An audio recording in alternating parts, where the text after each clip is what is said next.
Donc nous allons traiter d'un nouveau chapitre, le chapitre variation et limites de suite.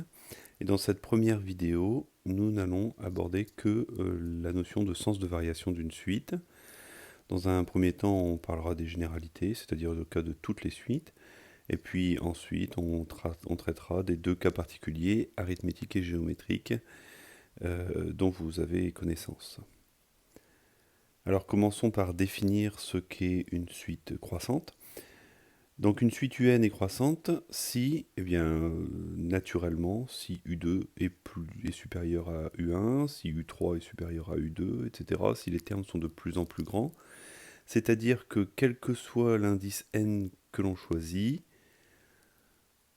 le terme de rang N plus 1 est supérieur ou égal au terme de rang N. UN plus 1 est supérieur ou égal à UN. C'est vrai pour tout n, alors dans ce cas-là, la suite est dite croissante. Et sans plus d'explication, la suite est dite décroissante si l'inégalité va dans l'autre sens. C'est-à-dire que pour tout entier naturel, UN plus 1 est inférieur ou égal à UN, c'est-à-dire U5 est inférieur ou égal à U4, etc. U6 inférieur ou égal à U5. Alors, on utilisera aussi le terme strictement croissante ou strictement décroissante, donc il s'agit quand même de les introduire. Strictement croissante, eh bien, c'est exactement la même idée. Pour tout entier naturel n, un plus 1, cette fois-ci strictement supérieur à un.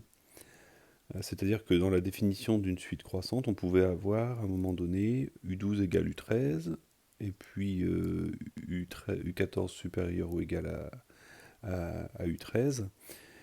On n'avait pas d'interdiction à ce que la suite prenne plusieurs valeurs identiques. Là, par contre, pour une suite strictement croissante, il faut que tous les termes soient strictement rangés, c'est-à-dire un plus 1 doit toujours être strictement supérieur à un. Et pour une suite, on dira qu'une suite un est strictement décroissante, et bien si pour tout entier naturel, le successeur est strictement inférieur à son prédécesseur.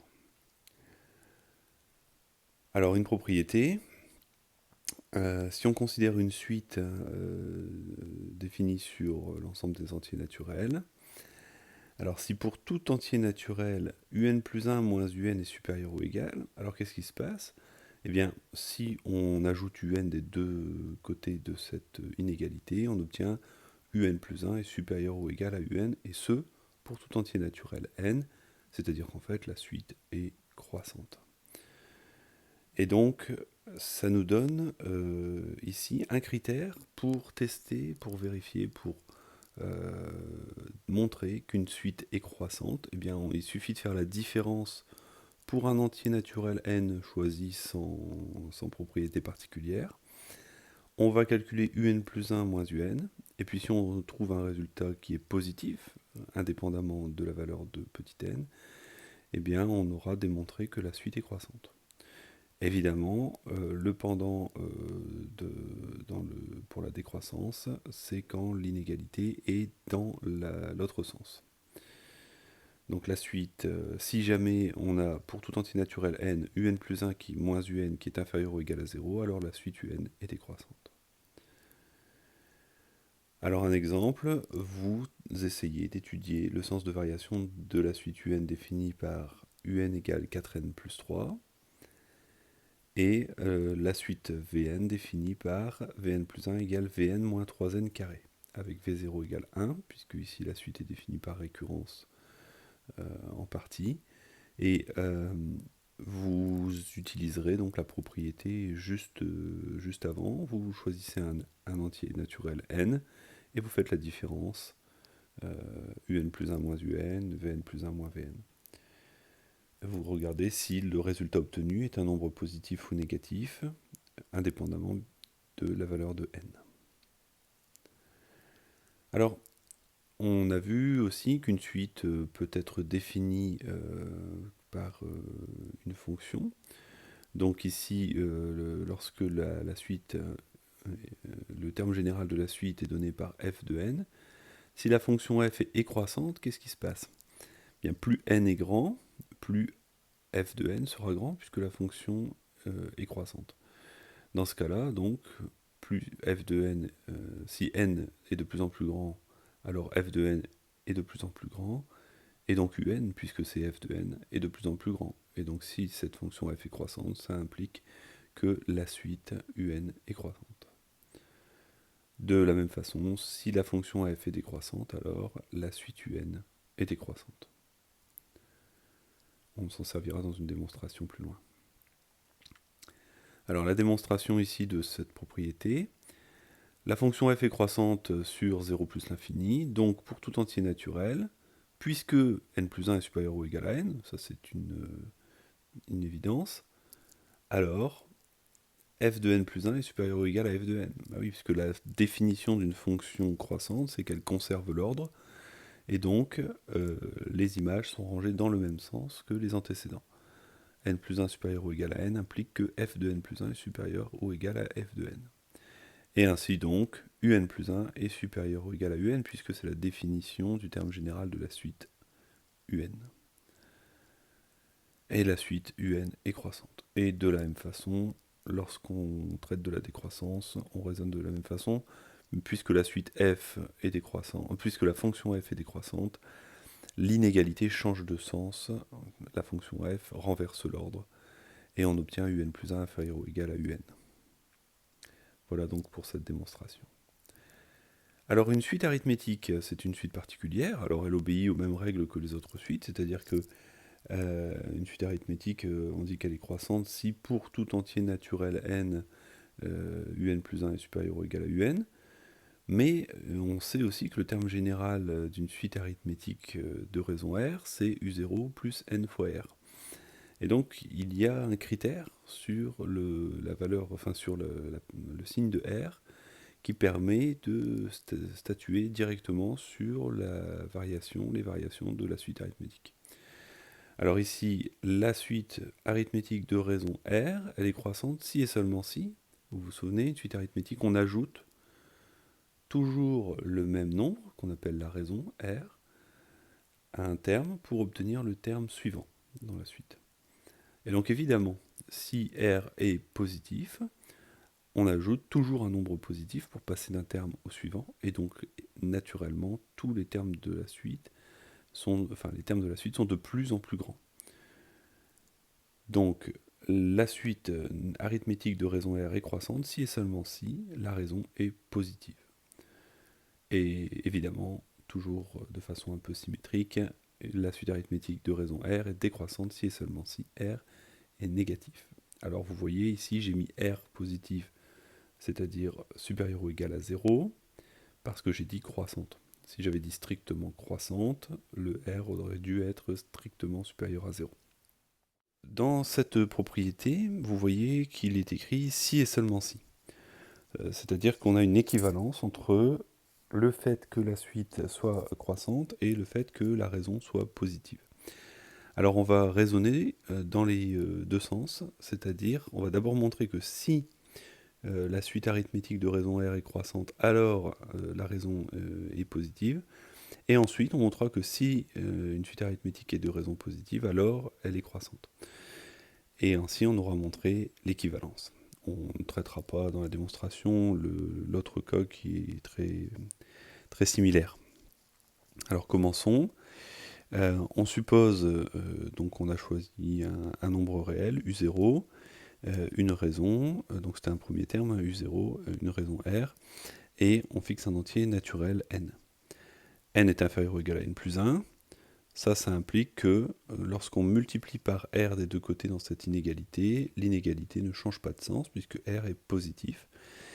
Donc n fois r est inférieur ou égal à n plus 1 facteur de r, ou r facteur de n plus 1. Alors, ça implique que lorsque j'ajoute u0 des deux côtés dans les deux membres de mon inégalité, le sens est à nouveau conservé, j'obtiens u0 plus n fois r inférieur ou égal à u0 plus n plus 1 fois r. Et ça, en fait, c'est juste dire que un est inférieur ou égal à un plus 1.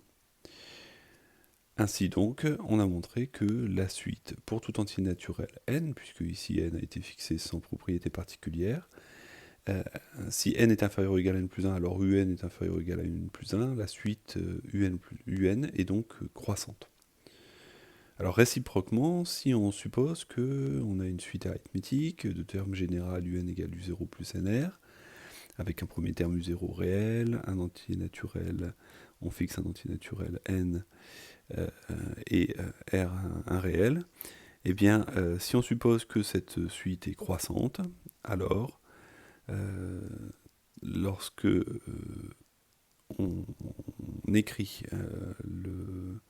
l'inégalité un plus 1 supérieure à u ou égale à un, cette inégalité est vraie parce que la suite est croissante, donc on est sûr que un plus 1 est forcément supérieur ou égal à un, et bien ça veut dire que un plus 1 moins un est supérieur ou égal à 0, et donc c'est équivalent à dire que u0 plus n plus 1r moins u0 plus nr est positif, et par différence, on voit bien u0 moins u0 s'annule, on aura un nr moins nr qui s'annule, et il reste simplement donc r dans le membre de gauche de l'inégalité, ce qui donc nous donne r est supérieur ou égal à 0.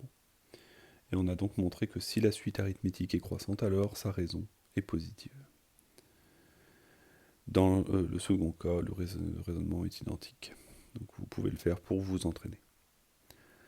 Alors un exemple, si vous choisissez une suite arithmétique de premier terme u0 égale 10 et de raison r égale 3,2, eh bien la suite arithmétique est croissante, parce que 3,2 est supérieur ou égal à 0.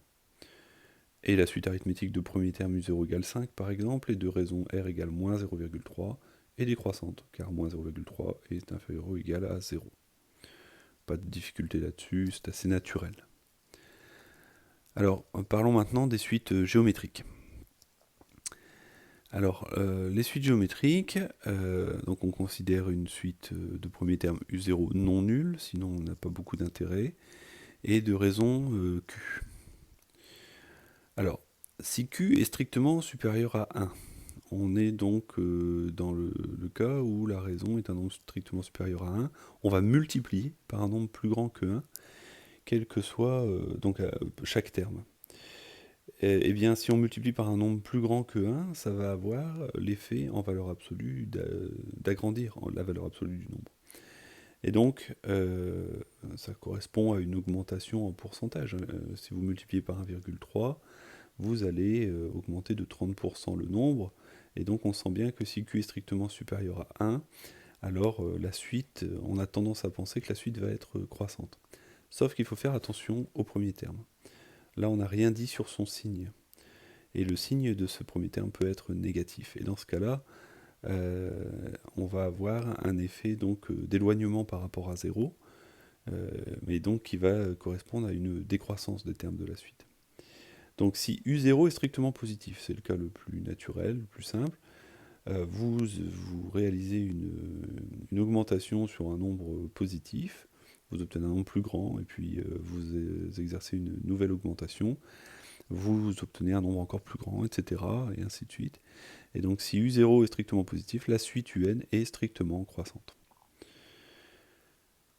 Alors si U0 est strictement négatif, par contre, si vous prenez moins 10 et que vous multipliez par 1,3, eh bien vous obtenez moins 10 fois 1,3, c'est-à-dire moins 13. Et donc un nombre plus petit, plus grand en valeur absolue, mais plus petit, puisque moins 13 est plus petit que moins 10. Et donc dans ce cas, la suite UN est strictement décroissante. Autre situation, la raison Q, vous la choisissez entre 0 et 1, strictement bien sûr. Alors qu'est-ce qui se passe? Là on est dans le cas de la réduction, hein. Si vous multipliez par 0,8, ça revient à faire une réduction de 20%, vous vous souvenez. Pour un nombre positif, donc on va voir si U0 est strictement positif, vous réduisez de 20% à chaque étape du calcul des termes de la suite, et bien dans ce cas, vous obtenez des termes de plus en plus proches de 0, donc la suite sera évidemment décroissante. Par contre, si vous avez commencé avec un nombre réel négatif, le premier terme de la suite, dans ce cas, vous allez vous rapprocher de 0 aussi en multipliant par un nombre compris entre 0 et 1, mais se rapprocher de 0 en partant d'un nombre négatif, ça veut dire augmenter, et donc la suite est strictement croissante dans ce cas. Alors il reste quelques cas à traiter, vous voyez, il faut qu'on soit exhaustif, hein. C'est-à-dire qu'on traite toutes les situations. On n'a pas parlé du cas où Q était nul ou du cas où Q vaut 1. Alors c'est deux cas qui sont très vite traités. Si Q vaut 0, pour chaque terme de la suite, vous obtenez le suivant en multipliant par 0. Bon, bah, à part le premier terme, il y a peu de chances que les autres soient différents de 0. Hein, donc on aura uniquement la suite qui aura que des termes nuls pratiquement. Et si vous multipliez par 1 tous les termes de votre suite, et bien là, tous les termes valent U0. Et donc la suite UN est constante, à la première valeur près, bien sûr, pour Q égale 0. Bon, elle est constante sur quasiment tout l'ensemble des entiers naturels. Bon, ce n'est pas des cas qu'on rencontre très souvent, c'est pas très intéressant. Alors il reste quoi? Il reste quand Q est strictement négatif, puisqu'on a traité tous les autres cas. Alors qu'est-ce qui se passe si Q est strictement négatif? Eh bien vous multipliez par un nombre négatif votre premier terme, par exemple 10. Vous le multipliez par moins 2, vous obtenez moins 20. Et vous multipliez ce nouveau terme de la suite par moins 2, vous obtenez 40. Vous voyez bien qu'à chaque fois que vous allez calculer un nouveau terme, vous allez changer le signe du terme. Et donc là, on aura un terme positif, un terme négatif, un terme positif, un terme négatif. Et donc, en s'éloignant de 0 ou en s'en rapprochant, mais on n'aura pas de croissance ni de décroissance. La suite n'est pas monotone dans ce cas. Elle ne fait que passer de part et d'autre de l'axe des abscisses, si vous voulez, si vous représentez les termes de la suite dans un repère. On va démontrer une partie de cette propriété, mais uniquement dans le cas où U0 est strictement supérieur à 0. Alors le reste pouvant être fait en exercice. Et on traitera aussi que le cas où Q est strictement supérieur à 1 et le cas où Q est compris entre 0 et 1 strictement. Alors, la suite géométrique UN de premier terme U0 strictement supérieur à 0 et de raison Q strictement supérieur à 1. Pour un entier naturel n, on a donc la différence entre UN plus 1 et UN. Alors vous vous souvenez, la première propriété, là, dans cette partie de cours, consistait à dire que pour savoir si une suite est croissante ou décroissante, on fait la différence entre deux termes consécutifs quelconques, et on regarde le signe du résultat. Alors ici, un plus 1 moins un, puisqu'on a affaire à une suite géométrique, on utilise le terme général, u0 fois q puissance n plus 1 moins u0 fois q puissance n. Alors la différence entre les deux permet une mise en facteur. Ici on a le premier terme, c'est u0 fois q puissance n plus 1, et q puissance n plus 1 c'est q puissance n fois q. Et donc ici on a une factorisation par u0 fois q puissance n. Donc ici fois q moins 1. Le u0 est un nombre strictement positif, ça c'est une hypothèse qu'on a faite juste avant. Q c'est un nombre strictement positif puisqu'il est plus grand que 1, donc q puissance n est strictement positif. Et Q-1, bien, puisque Q est strictement supérieur à 1, on obtient un Q-1 qui est strictement positif, et on voit bien que l'hypothèse Q strictement supérieur à 1, c'est ici qu'elle joue un rôle, c'est quand on fait le Q-1. Et donc c'est à cet endroit qu'on obtient que la suite, donc la différence entre les deux termes est strictement positive. Et donc UN plus 1 moins UN est strictement positif, quel que soit n, ça veut dire ça, que la suite UN est strictement croissante. Alors maintenant, une deuxième partie, donc on suppose à nouveau que le premier terme U0 est strictement positif, et ici il y a une petite erreur d'écriture, c'est pas Q strictement inférieur à 1, c'est Q compris entre 0 et 1, strictement, c'est-à-dire on a 0 strictement inférieur à Q, strictement inférieur à 1. Donc ici Q est toujours, on a toujours une raison qui est strictement positive. Alors on considère un entier naturel n, on fait exactement le même calcul que précédemment, et ici, évidemment, c'est dans le Q-1, là, la parenthèse avec Q-1, qu'on a un changement du signe. Puisque Q est strictement inférieur à 1, et bien Q-1 est strictement négatif, et donc du coup, le résultat est strictement négatif. Donc il y a à nouveau une coquille, on doit avoir strictement négatif, là, ou tout à droite. Donc un plus 1 moins un est strictement négatif pour tout entier naturel n, et donc un plus 1 est strictement inférieur à un. Et la suite un est strictement décroissante. Alors donc vous pourrez vous intéresser au reste de la démonstration vous-même. Alors, un exemple d'application, quelques exemples, hein. La suite géométrique de premier terme U0 égale 2 et de raison Q égale 1,5. Alors, il ne s'agit pas d'apprendre par cœur hein, la propriété précédente. Il suffit juste de se dire, bon bah j'ai un premier terme 2, et donc je multiplie par 1,5 chaque terme de la suite pour obtenir le suivant. Donc j'obtiens à chaque fois un nombre plus grand, donc elle est strictement croissante celle-là. Q est strictement supérieur à 1 et U0 est strictement positif. Alors la suite géométrique de premier terme U0 égale moins 2,7 et de raison Q égale 1,2. Alors il s'agit à nouveau, soit vous considérez uniquement la propriété hein, en appliquant, soit vous vous dites, bon bah, moins 2,7, je vais multiplier ça par 1,2. Je vais obtenir un nombre qui sera plus loin de 0. Puisque j'augmente ce nombre en valeur absolue de 20%. Et ainsi de suite. Donc je vais m'éloigner de 0 par le bas, entre guillemets, ou par la gauche si vous représentez un axe horizontal. Donc la suite ici, elle est décroissante, hein, strictement. Ensuite, la suite géométrique de premier terme U0 égale 1,3 et de raison Q égale 0,8. Bon, bah, on part de 1,3, on retire 20%, puisqu'on n'en garde que 80%. On obtient un nombre plus petit, plus proche de 0, ainsi de suite. Cette suite, elle est décroissante, strictement. Et la suite géométrique, donc de premier terme U0 égale moins 0,314, donc premier terme négatif, raison Q égale 0,2, donc ici on va avoir tendance à se rapprocher de 0 en multipliant par 0,2 à chaque fois, mais en partant de moins 0,314, c'est-à-dire que la suite est croissante strictement. Et enfin, donc, premier terme, U0 égale racine carrée de 3, raison Q égale moins 2,7. Avancer, ça que lorsque la raison est négative, on a une alternance de nombres, donc là, U1 sera négatif, U2 sera positif, etc. U3 sera négatif, etc. Et donc, il n'y a pas du tout de croissance ni de décroissance, ici, il n'y a pas de monotonie. La suite n'est ni croissante ni décroissante. Voilà donc pour cette première partie du cours sur les variations des suites, et notamment des suites arithmétiques et géométriques.